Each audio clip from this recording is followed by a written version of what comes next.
ለማንም ሰው ላይፍ ህይወት እኛ እንዳንገባ ለምን በደከመ ቢሆን ሀብታም መሆን ያለበት ወፍጮ ቤት ጤፍ የሚሸከሙ ነበሩ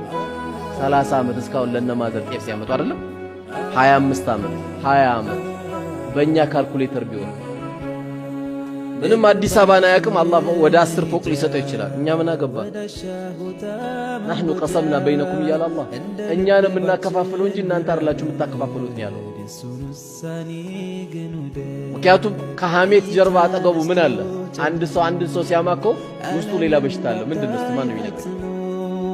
ምቀኝነት አለ የሚያማሰው እኮ ምቀኝነት ስላለው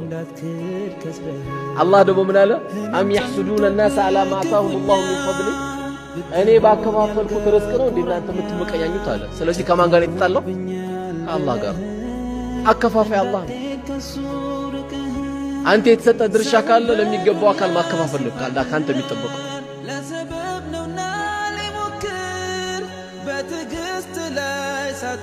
ስለዚህ አላህ ለተለያየ ባሪያ የፈለገው ሊሰጥ ይችላል ላመነውም ላላመነውም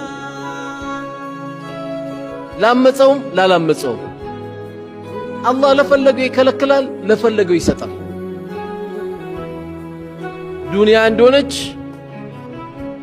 950 ዓመት እድሜ ኖረው የሚሄዱ የኑህ ህዝቦች አልፈውበታል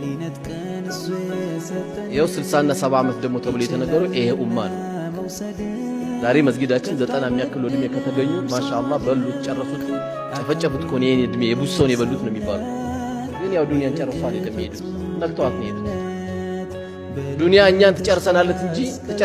እንጂ እኛን ጨርሳትም ሰዎችን እየጨረሰች ነው የምትወስደው እንጂ አንተ ጨርሳት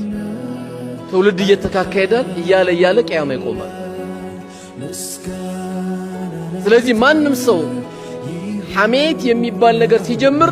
መጀመሪያም በሽተኛ ነው ያሰውየ ሐሜት ሲጀምር ምንድነው በዛ ወንድሙ ወይም በዛ እህቱ ወይም በዛ ቤተሰብ የታመመው በሽታ ስላለን ያ በሽታው ምንድነው ምቀኝነት እንዴት ከታ መጡ አንተ አላህ ለወንድም የሰጠው